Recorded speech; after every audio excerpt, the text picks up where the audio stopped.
नमस्कार दोस्तों, स्वागत है आप सभी का आपके अपने YouTube चैनल नवीन इंडिया पे। मैं हूं नवीन कुमार और आप हैं हमारे साथ आज के करंट अफेयर्स पे चर्चा करने के लिए।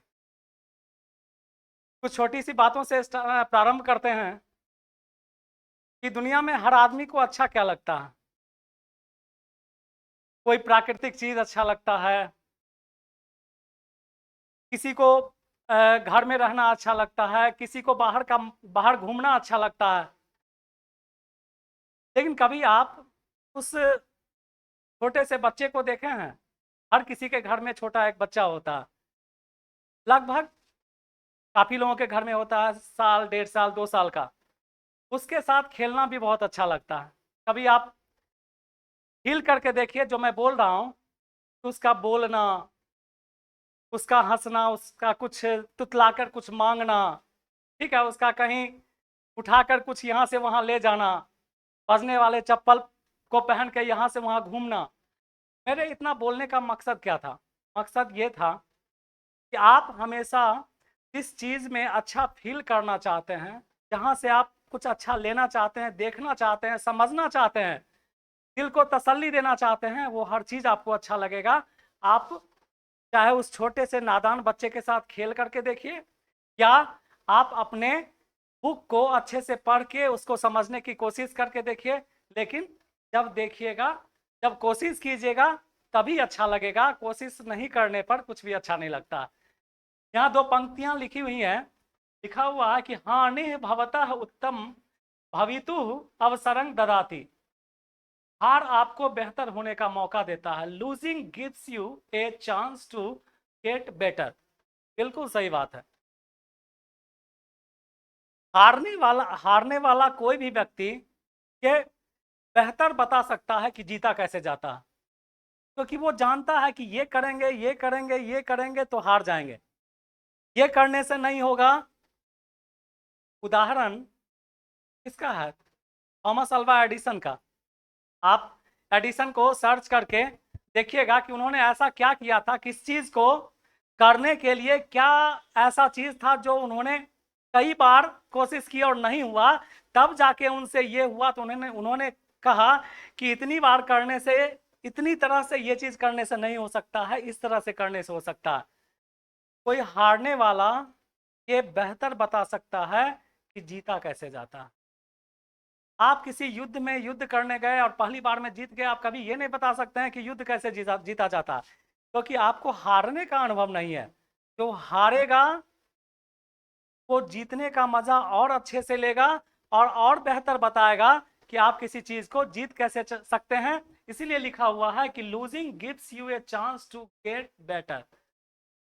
हार से घबराना नहीं है, उस हार को अपने रास्ते का एक हर्डल समझ के उसको पार करके और ऊपर जाना है कि मैं इससे बेहतर कर सकता हूं, और आप कर सकते हैं।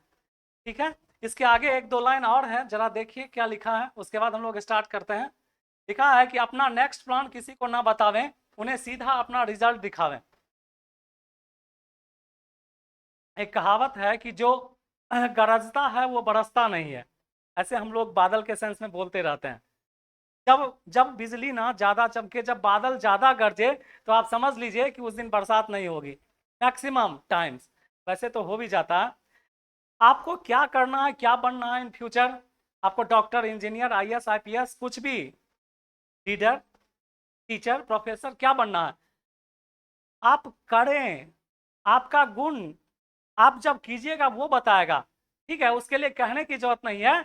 आप करें, कोशिश करें। आपको किसी को ये ना कहते रहें कि हम ये करेंगे, ये करेंगे। वो कहना शायद उससे बेहतर है कि आप उसको करके दिखावें। ये कोटेशन मुझे भी अच्छा लगा। देखिए लिखा है कि जब जूते कांच के शोरूम में बिकने लगे, जब जूते कांच के शोरूम में बिकने लगे और किताबें सड़क के किनारे, जब जूते कांच के शोरूम में, आजकल जूता भी बिकता है तो शोरूम में ना बिकता है, देखती होगी बड़ा बड़ा एकदम से बड़ा बड़ा शोरूम बना के बेचा जाता है। क्या झूठ बोल रहे हैं, है ना? ठीक है। और बुक, कितनी तुम मार्केट जाते हो, कितनी दुकानें बुक की मिलती हैं तुमको? गिनी चुनी, है ना? वो भी शायद मेन मार्केट के मेन रूट से अंदर ही शायद मिलेगी तुमको। तो जब जूते कांच के शोरूम में बिकने लगे और किताबें सड़क के किनारे, तो समझ लेना क्या, तो समझ लेना लोगों को ज्ञान की नहीं तो की जरूरत है। खैर, ये कोटेशन समझने के लिए है। ज्ञान लेने वाले ज्ञान आज भी लेते हैं, पढ़ने वाले पढ़ते हैं, आगे बढ़ने वाले बढ़ते हैं, आईएएस आईपीएस बनते हैं, डॉक्टर इंजीनियर बनते हैं, उन्हें कोई रोकता नहीं है। और पैरेलली आजकल स्मार्टनेस के लिए, आपको बेहतर दिखने के लिए हर चीज की जरूरत होती है। आप अच्छे जूते भी पहनते हैं, लेकिन हमें जितनी इज्जत हम जूतों की करते हैं, जितने अपने कपड़ों की करते हैं, उतनी ही इज्जत हमें अपने पुस्तकों की भी करनी चाहिए, पैरेलली उतनी इज्जत करनी चाहिए। तभी वो जूता भी तुम पे अच्छा लगेगा।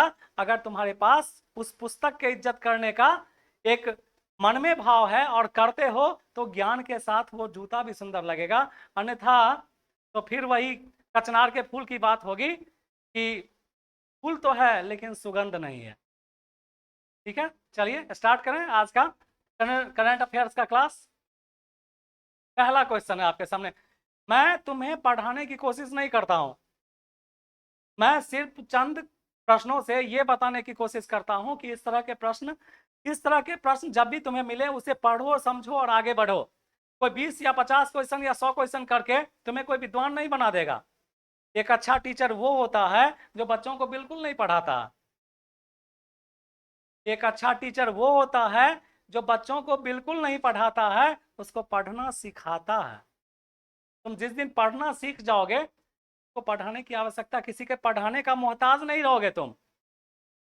पढ़ना सीखो, किसी के पढ़ाने पे मत जाओ कि वो हमको पढ़ाएंगे तो हमको पढ़ना है, नहीं।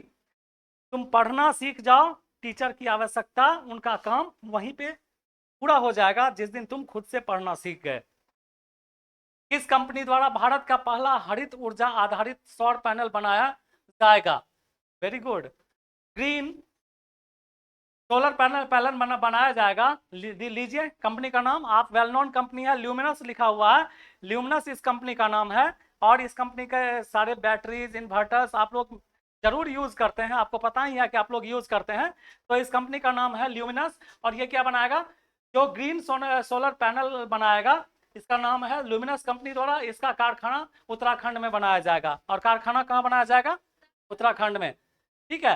क्वेश्चन जो है वैसे हर क्वेश्चन तुम्हें समझना चाहिए, जो क्वेश्चन हमेशा चर्चा में रहता है और वो तुम्हारे लिए अगर खास भी है तो। अभी हाल ही में लूना 25 को चांद पर छोड़ने वाला देश सबको पता होना चाहिए, रसिया है। भारत के चंद्रयान 3 के पैरेलली रसिया ने ये प्लान तो बहुत पहले से कर रखा था, 2005 के आसपास से ही। लेकिन ये भारत के चंद्रयान के पैरेलली इन्होंने लूना 25 को भी लॉन्च किया, ये कहते हुए कि चंद्रमा के दक्षिणी ध्रुव पर, ठीक है, भारत ही क्यों सबसे पहले पहुंचेगा, उससे पहले मैं क्यों ना पहुंचूंगा। और यही टारगेट करके उन्होंने छोड़ा था। और उन्होंने कहा था, रसिया ने कहा था, रसिया के स्पेस एजेंसी ने कहा था कि मेरा लूना 25 मात्र 5 दिनों में चांद के सतह पे उतर जाएगा।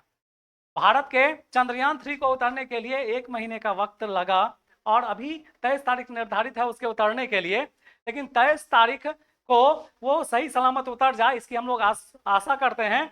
लेकिन रसिया ने कहा कि मात्र 5 दिनों में मेरा लूना 25 चांद की सतह पे भारत से पहले उतर जाएगा। भारत के चंद्रयान 3 से पहले उतर जाएगा। देखते हैं क्या होता है। इसे 11 अगस्त को लॉन्च कर दिया गया। यह लूना 25 मतलब 5 से 6 दिन में, बोला यहाँ पर मैंने जो बोला वही है, चांद की सतह पर उतर जाएगा। ठीक है। उसका देखो, भारत का चंद्रयान 3 भी कुछ इसी तरह दिखता है और ये भी लगभग वैसा ही दिखता है। ये इसका फोटो है, देख रहे हैं आप।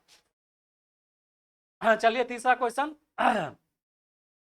किस देश ने एक साथ 41 उपग्रहों को अंतरिक्ष में प्रक्षेपित किया है? किस देश ने एक साथ एक ही बार में 41 उपग्रह को, मतलब जो ये है तुम्हारा उपग्रह है, उसको अंतरिक्ष में भेजा है? आंसर तो करने वाला यही 1-2, चाइना। ठीक है, आंसर क्या होगा? चाइना। चीन में लॉन्ग मार्च 20 रॉकेट के जरिए साइलेंट वर्कर परियोजना के तहत इसे प्रक्षेपित किया गया है। तो क्वेश्चन यहां से बनता है कि किस देश ने 41 उपग्रहों को एक साथ अंतरिक्ष में प्रक्षेपित किया है? तो आंसर क्या होगा? चीन को जानते हो ना? हाँ, ड्रैगन ड्रैगन शेप वाला, ये ड्रैगन जैसा दिखता है ना, इसीलिए चीनी लोगों को क्या बोला जाता है? ड्रैगन बोला जाता है। क्या बोला जाता है? ड्रैगन बोला जाता है ना।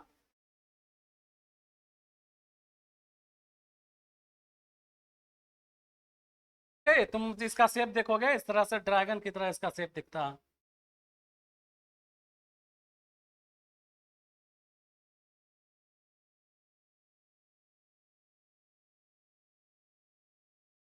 दिख रहा है ना?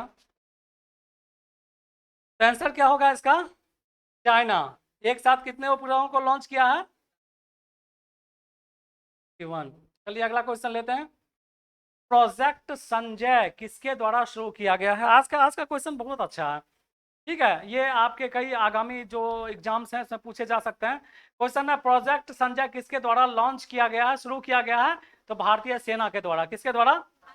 इसका उद्देश्य युद्ध क्षेत्र में, इसका उद्देश्य युद्ध क्षेत्र में निगरानी करने, निगरानी प्रणाली को मजबूत करने के लिए किया गया है। ठीक है, देख लो, इंडियन आर्मी है। प्रोजेक्ट संजय क्या लिखा हुआ?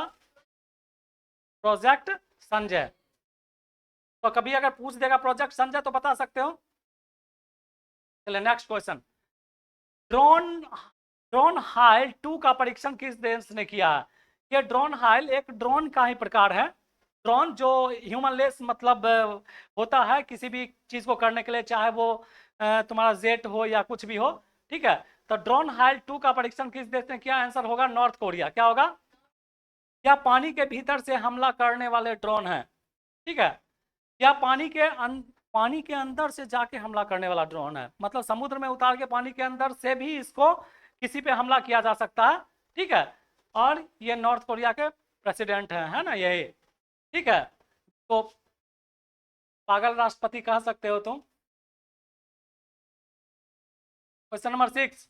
इंश्योरेंस इंश्योचोस, ठीक है, लिखा हुआ इंश्योचोस 23 का आयोजन कहाँ किया गया है? तो लिखा हुआ ग्रीस, है ना, मिस्र या ग्रीस जो भी कह लो। यह बहुराष्ट्रीय वायु सेवा अभ्यास है, इसमें भारतीय वायु सेवा के विमान सुखोई 30 और MK1 ने भाग लिया। यहाँ से क्वेश्चन आपका बनता है इंश्योचोस 23 का आयोजन कहाँ किया गया है? तो आंसर आपको याद रखना है, ग्रीस में। दूसरा क्वेश्चन यहाँ से बनता है कि इसमें भारत के तरफ से कौन सी, मतलब भारत के तरफ से कौन सा जो है फाइटर प्लेन भाग लिया है? तो आंसर होगा सुखोई 30 और MK1। सुखोई 30 और MK1 ने। चलिए next question. TCG TCG TCG Anadolu को किस देश ने अपने नौसेना में शामिल किया है?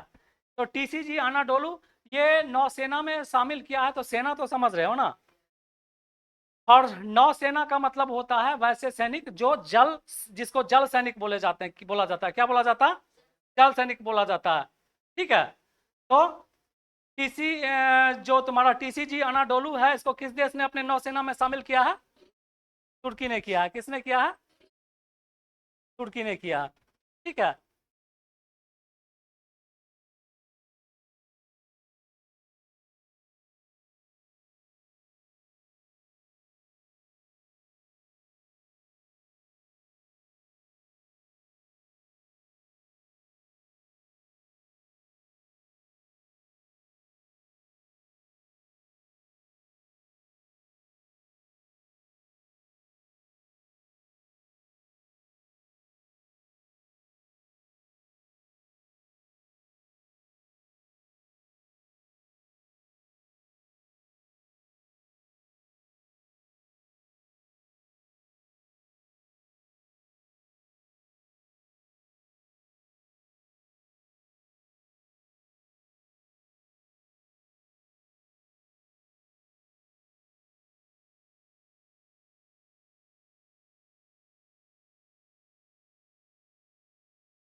देते हैं आप।